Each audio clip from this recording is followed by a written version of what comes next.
all got a way to fall.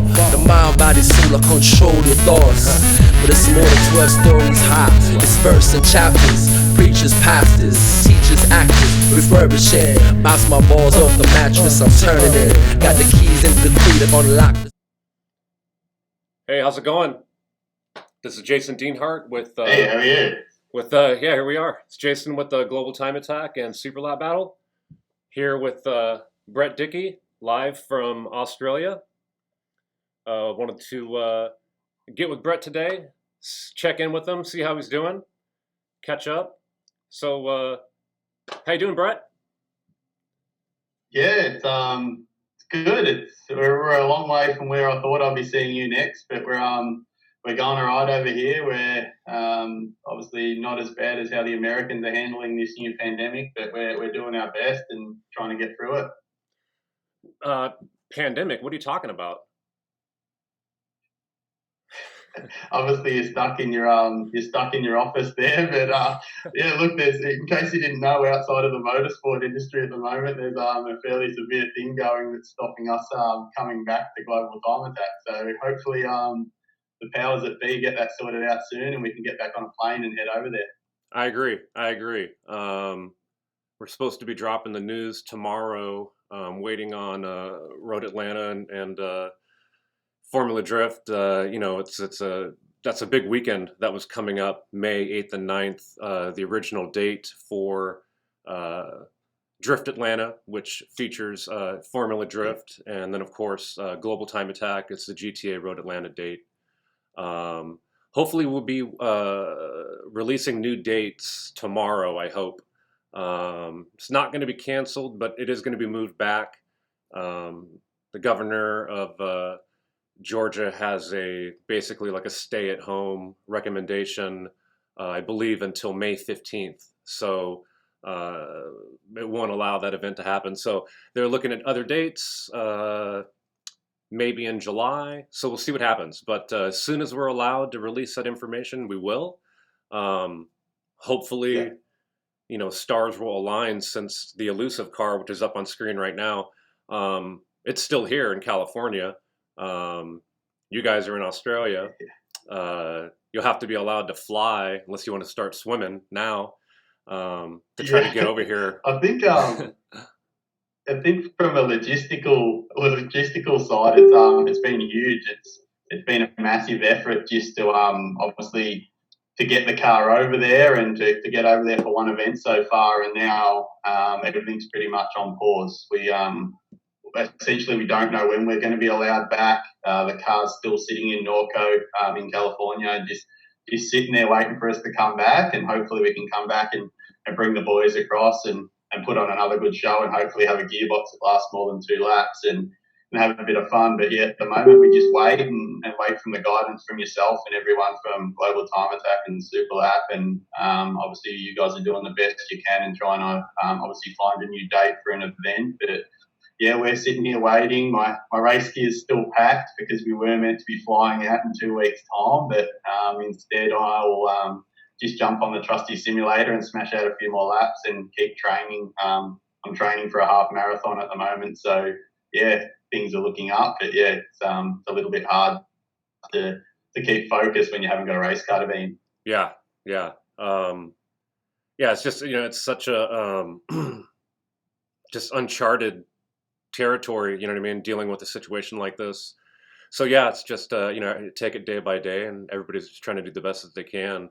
I was really looking forward to seeing you guys with the elusive Integra, take on Road Atlanta. I don't know how many people know, but you ran last year in the Project Import Accord, I think, right? At Road Atlanta? Yes, yeah, correct. Yeah. Yeah. Look, it was good to get there and know the track, and the best thing about it is we're now going to a track that I've been to, done some laps around. We sort of know how it all works out, and like you said, we're really looking forward to getting there in the DC2 and showing everyone what the elusive car can do. Dave and Tommy have done an amazing job making sure it's as good as it can be for the next event, and we're really hoping to stretch the legs and try to get that 186 mile an hour number that we tried to get at Coda. But we're positive that, and Dave's told me we're bringing a couple extra crew members with us for the next event, and we're positive we're going to go past that and put on a bit of a show and show these guys that you don't need big V8s to get that sort of speed. Nice. I mean, that's what it's about. You know what I mean?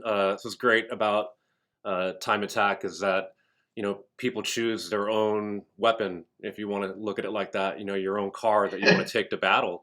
And, you know, not everybody does it the same way. Not everybody's got the same theories or even the same budgets and whatnot. So it's interesting to see, you know, how people tackle the different circuits that we go to, you know. So, yeah, I'm definitely looking forward to that. Hopefully you guys will be able to make it back out. Yeah, it's crazy. It's budget's definitely the killer at the moment, and as you can see from what we've done with the car is we're not a big funded race team. Everyone that works on the car has a 9 to 5 job and works 5 days a week, and Saturday and Sunday they're down at Elusive Racing working on the car, and we fund the trip all ourselves. There's no sponsors paying for it, so every time we come over there, that's 100% out of our pocket. We would love to say that we're all drinking lattes and sitting by the beach during the week, but we're all working flat out and trying to earn as much money as we can just so we can get back there. And a costly gearbox mistake like what we had at Coda set us back a lot. The good thing about this downtime and not being able to come back to the US straight away is we can actually save some money and come back and give it a fair go when we do get back to hopefully Road Atlanta. Yeah. Would you guys? That was obviously your first time, probably in Texas too, not just Austin. What'd you think of? Did you have a chance to get around Austin and even get any barbecue when we were back there in February for Super Lap Battle? No. We spent. This is my second time in Texas. We went to Fort Worth as Endine that make our cylinder heads in Fort Worth. So we spent a little bit of time in Fort Worth last May trip. But then in February this year, we dropped in and saw Larry at Endine and had a little bit of bite to eat with them. But got to Austin and we actually ran out of time. We didn't give ourselves enough time. I know you guys and all the GTA people had a few extra things going on after the event, but we cut ourselves short and we had to get out of there the next morning. So absolutely love Texas. It's a pretty cool environment. I love the racetrack. Hopefully we're working on some deals to get me back there next year. So we're already, with this downtime, it's been pretty cool. We're already lining up things for 2021 already. So for a driver to be already looking for the future and already know that we've sort of got something on the go to get back to Texas and hopefully get to that barbecue that you're talking about and have some fun. Yeah, definitely next year, stay, before flying back out, stay that extra day so we can go visit Texas Dave at his Rally Ready Ranch. It's a lot of fun. And there's actually a really kick-ass barbecue place that's not that far from there that they went and did a pickup order and brought it back and were able to eat it there. It was really good. But that was the only time that I had any barbecue. It was the same thing for me. I mean, you know, the moment I got into Austin, you know, it was pretty much the only places I was at was the hotel and the track. And I even ate dinner every night at the hotel. So, you know, I didn't really leave much except for that day after that we made it down to the Rally Ready Ranch to say hi to Dave and, you know, get a chance for Barton Maurer to jump in one of the Life Motorsports Sierra cars that they've got, those wild like UTV things or dune buggy type things that they got. It's pretty awesome. I didn't have a chance to get in one. I also didn't want to get all muddy and dirty and then have to jump on a flight and fly back home. Rather keep it clean, you know. Barton made sure he rubbed that in a little bit. So I've spoken to him a few times since we've both got back, and he made sure he made it known that I missed out on that. So next year I'll make sure that we stay there a little bit longer. And I think the best thing would have to be we travel to the other side of the world and catch up with Bart and Dave, the photographer, as well as our two crew from Australia, it just gives you that little homely feel. We travel a lot with the guys that work on our car. We worked it out the other day. It's 34 weekends of the year that we're at a racetrack, and 25 weekends of those year I'm actually with Tommy and Dave. So spend a lot of time with those guys, a lot of times in motels. Sometimes I feel like I'm in a relationship with those two. I mean, to me, it looks like you're definitely in a relationship with Tommy. It seems like to me. And Dave looks left out. Dave just looks left out and grumpy. Yeah, Dave sometimes regrets taking us to a lot of places, but yeah, me and Tommy make sure we have a little bit of fun.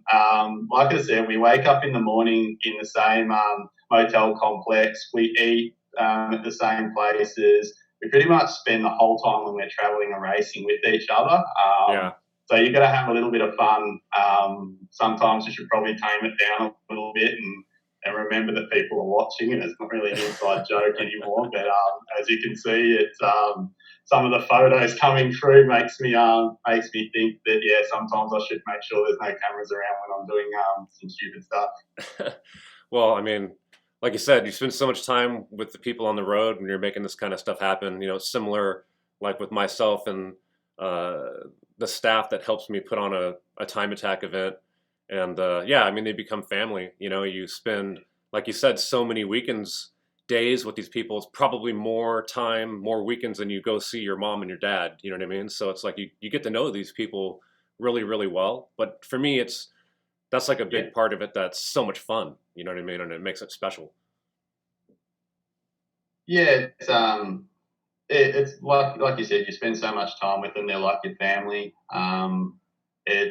It's crazy. It's when I started driving cars for Dave in 2016. I never thought that I'd be at Circuit of the Americas and meeting you guys. And back in 2018, when I actually sat at Project Import with yourself and Kit and discussed about bringing a car over and coming back, I never thought that in a year's time I'd be sitting in your office talking about what time we're going to be at the track to make sure the elusive car's done its tech inspection. So I think you always got to look forward and have the right people around you and have people that trust you and believe in you. And from the elusive racing point of view, I've driven for them for 4 years now, and to be associated with a team like that and also have people like yourself and Kit and everyone involved in Global Time Attack and Super Lap Battle having trust and faith in us and also sticking by your word is makes it a hell of a lot easier for us to get on a plane and travel to the other side of the world and know that we're going to get there and things are going to happen and make sure we get that car out there and keep it doing laps. And that's probably what made us work so hard at Circuit of the Americas to make sure we got the car back out.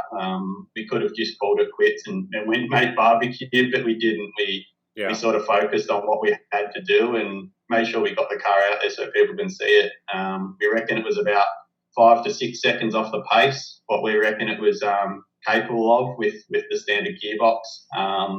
But yeah, look, we'll head back out there for the next event and make sure we put on a decent show. And Kenny's given us certain orders that we can do with the car. So we bring a spare engine for a reason. So let's send it. Yeah. Well, it's the only way. That's what you got to do, especially when you're coming that far. You can't give up. And for those of you that are watching, if you don't realize what happened, but the elusive car, basically, he can get into more detail, but from what I can tell, it broke the transmission basically on day one. So they spent, the rest of day one and that evening, it going into to be ready for day two in the morning, but with a stock transmission, I believe, didn't even have a limited slip, right? A few people threw some questions around saying that we had swapped the LSD, and I know Cuban from the commentary tower also said that we swapped the LSD, but we tried. Nothing actually crossed over. The easiest way to describe what happened to the car is the gearbox imploded to the point where parts from inside, as in gear, actual gears and the input shaft actually come out of the casing. So it actually did a fair job on itself, and we're actually on low boost at the time. So we found a gearbox that had 218,000 miles on it. The shocking thing that we did was Tommy had the great plan of undoing the drain plug before we put oil into it, just to make sure nothing come out. And we actually had about 200 mil of water come out of the gearbox before we put oil into it. Ooh. So it wasn't a great gearbox, but it got us going again. And to have someone from San Antonio actually drop the gearbox out to the racetrack for us, that's right. We put it in there, wound the power down, and just did laps. It was one of those things that was completely standard down the back straight at Coda. We still had the driver's side, so the right-hand side wheel on our car, still wheel spinning at 60 kilometres an hour or 35 mile an hour faster than the left-hand side the whole way down the straight. So we're expecting to put one tyre on it when we get back out there. And, I can't believe it held together. And then when we made it into the shootout from a few other people's misfortune, and Dave wound it up. So I think we had it about 850 horsepower in the shootout just to see what would happen. And we've posted a few videos. Didn't really like going to fifth gear at that time, but what can you do? We got out there and we did laps, and I don't really want to open that gearbox. I reckon we keep that together and put it in the corner and hope we never have to use it again. Yeah, I agree. It's pretty used up. I mean, a couple 100,000 miles, the thing was loose and ready to go. Yeah. But look, it's just a testament to everyone. The main thing I'll say about the American time attack scene is it's like a big family. Doesn't matter if it's competitors that you're up against and you're in your class, but everyone that you're up against comes and offers help, whether they're the one that are trying to knock you off the podium. Everyone's there willing to help, and just makes you feel so at home. Yeah, I mean, that's the thing, and I'm sorry, I see some comments and maybe some questions here, so I'm trying to tend to that too, so you'll see me kind of looking around, but saying any questions for Brett? Let's see. Oh, Dr. Black says Mexico misses you.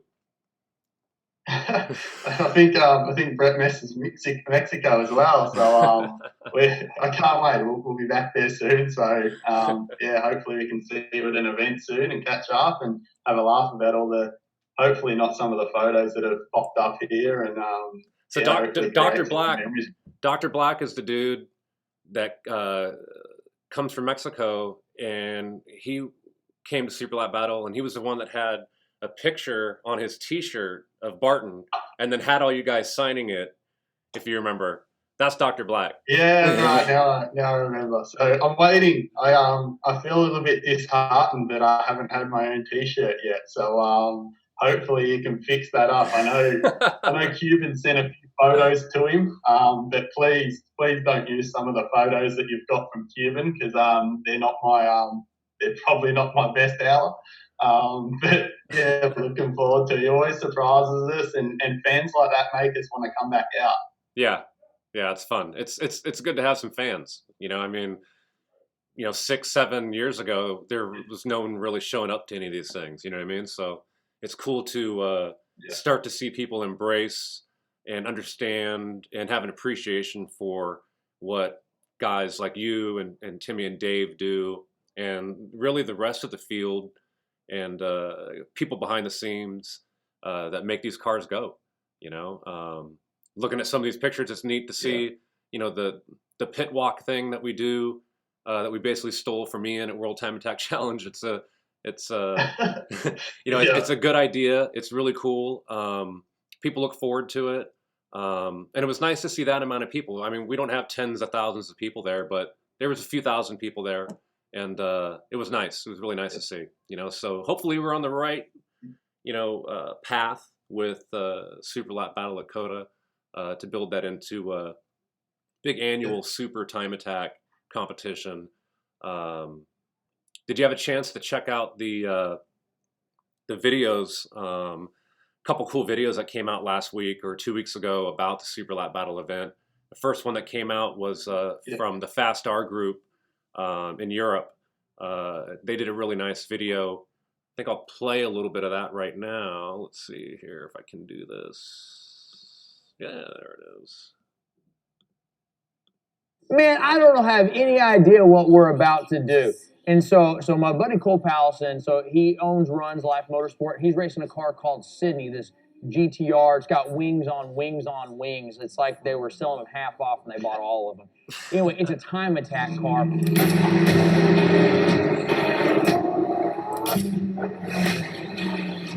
The idea, obviously, is to maintain as much speed as humanly possible around this track, best I can tell, right?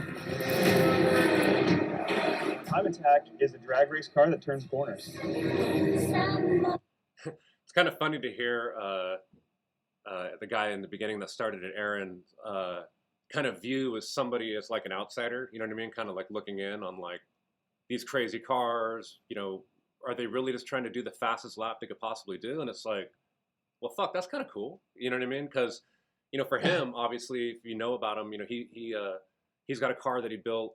And he took it to Pikes Peak and he runs it there. So, you know, Pikes Peak is essentially, you know, it's a hill climb, which is essentially a time attack best lap time up the hill. So, you know, and I thought they did a really good job on that video. It was something that I actually sent to some people that don't know exactly what time attack is, maybe some family members that, you know, wonder what we're doing. And that explained it really well. What do you think about that video?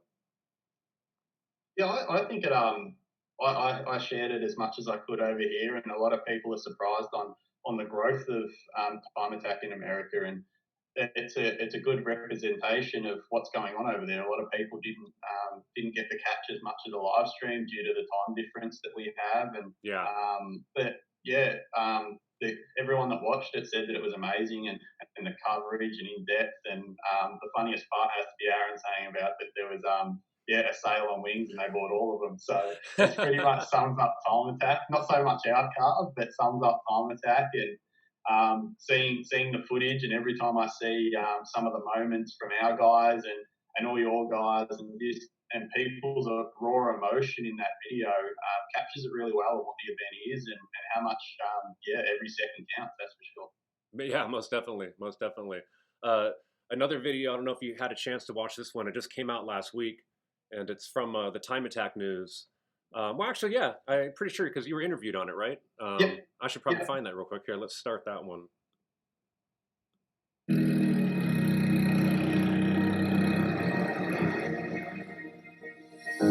The Super Lap Battle went down the weekend of February 15, 2020. The premier time attack event of North America marked its second annual race at COTA and brought with it the Grid Life Touring Cup. While looking back at this event, it's worth noting that COVID-19, the coronavirus, has spread like wildfire, taking its toll not only on time attack schedules but the entire world of motorsport.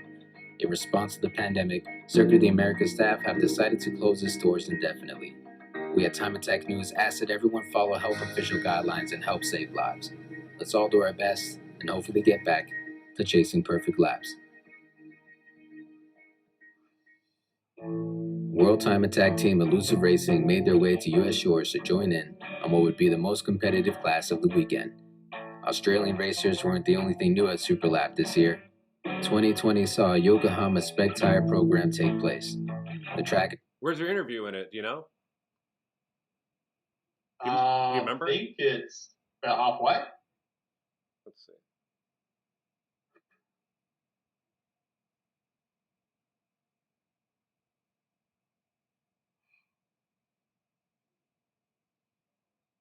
Oh, here we go.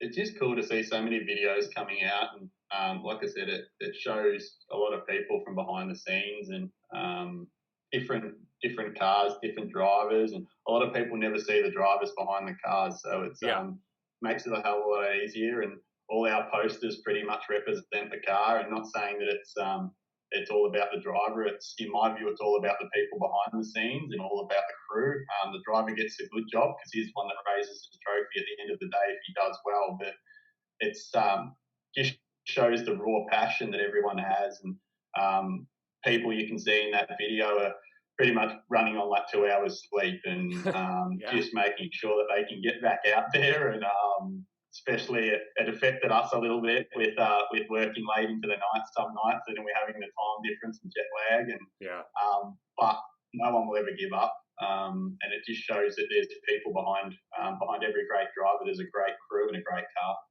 Yeah, most definitely. Let's check out your interview here real quick. Tech veteran James Houghton was dominating in his newly built TSX. Delays on his limited class Integra Type R meant we'll have to wait until the next time attack to see the car's updates. So day 2 here at Circuit of the Americas. The boys worked flat out last night, but just couldn't get the gearbox in time to make it out for the last session. So what we've done is we spent the extra time last night to make sure the car was perfect for day 2. The good thing about it, we went out this morning for the first session on day 2 and put in some laps and got to show everyone what the Integra can do. So we're still currently sitting P7. We've done our 3 sessions. We've got 1 more to go today. The guys on the laptops and all the crew have been working flat out to make sure the car's in as best position as it can. Wait a minute. You're on the wrong side.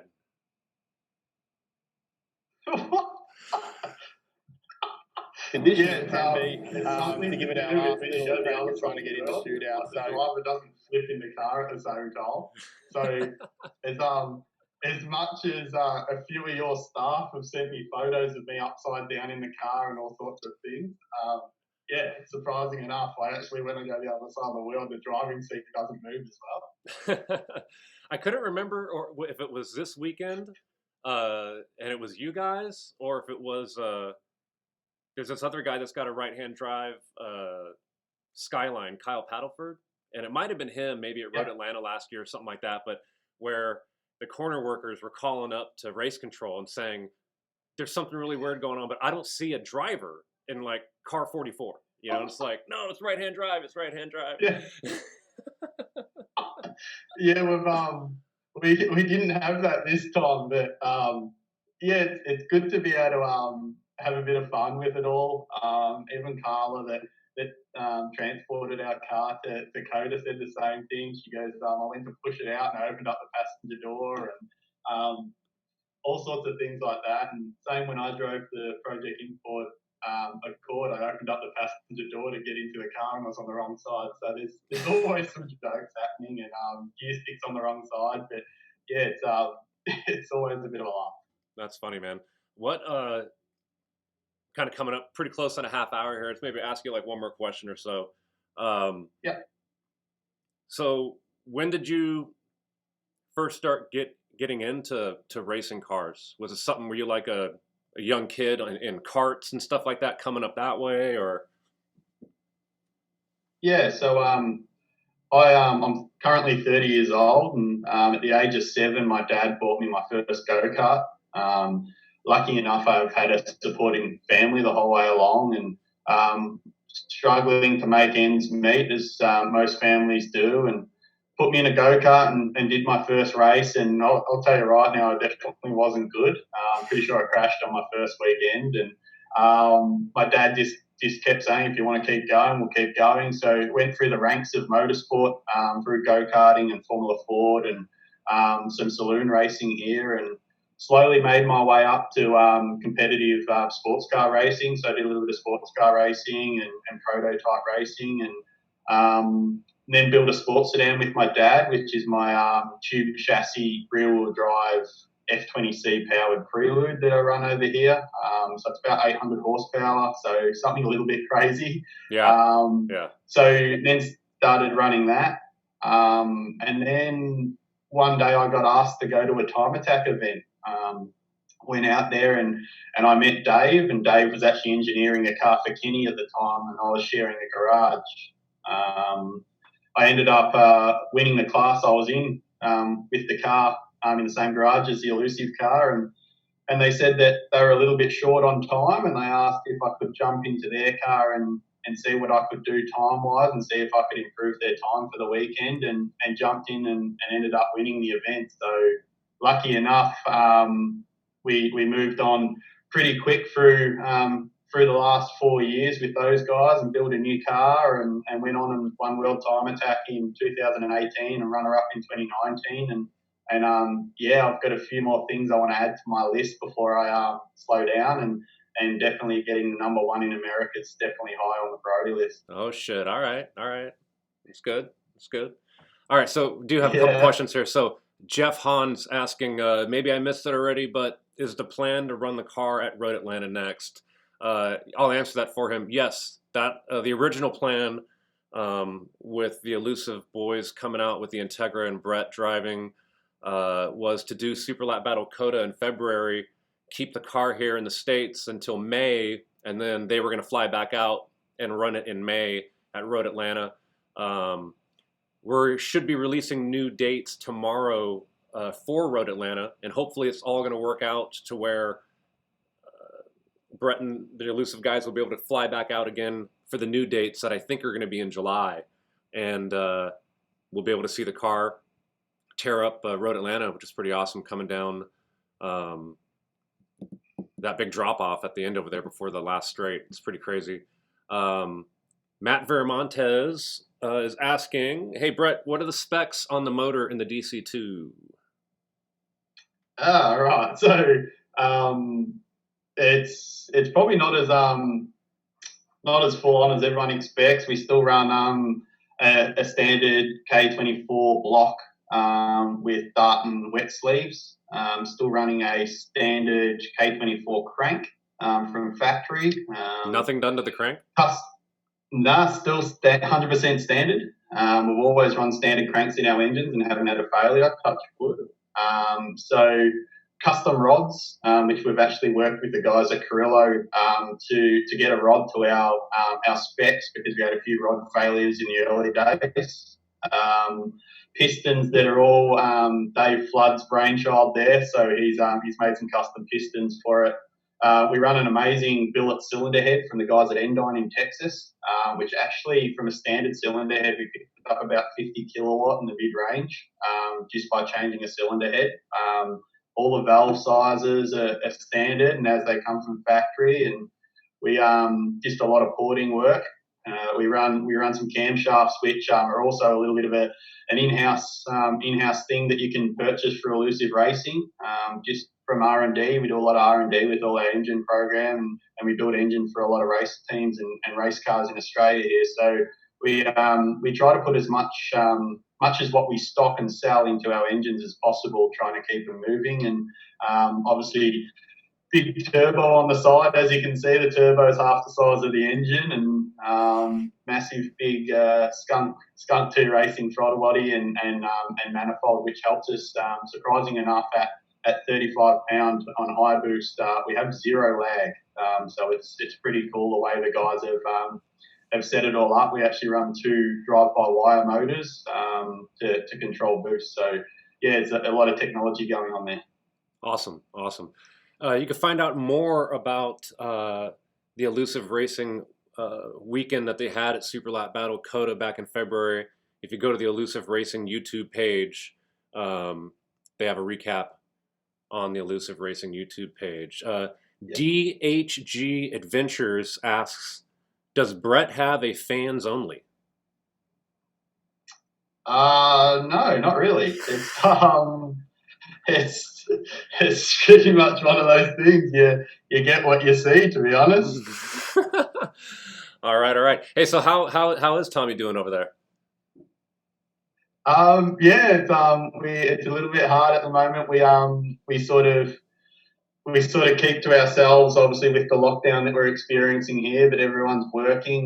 We're chatting daily, and I think those guys are missing being out there more than me. So we'll hopefully get the group back together in not too distant future. We're building a few new cars at the moment for a few race series that we're running over here in Australia, and we're actually getting Kenny, that owns Elusive Racing, out on the track to do some endurance racing. So building a car for him. So all the progress for that build is all on the Elusive Racing Facebook page. You can follow step by step how we're building the car for him, and doing a little bit of a blog on how we're going from a standard shell to what will end up as an endurance car. Awesome. All right, well, I think we're going to sign off here. It's nice talking to you. Thank you. Have a good week. Well, hopefully see you guys soon. Yeah, hopefully, man. Hopefully, dude. Stay safe. Wash your hands and all that good stuff. I'm washing the skin off my hands pretty much over here. Yeah. Yeah, all right. So I'll make sure I don't shake your hands when this is over, just in case you don't normally do that. No, I don't think no more shaking hands. I don't think. Just I'm gonna when this all ends, I'm just gonna go straight to the French style and I'm gonna kiss you on both sides of the cheek. I don't think we'll catch anything that way. Happy to roll with it. Yeah, that could be all right. Happy to roll with it. All right, man. I will. I'll talk to you soon, dude. Have a good one, man. Cool. Cheers. Thanks, guys. So searching for the truth. Yeah, so no knock. Knock, knock.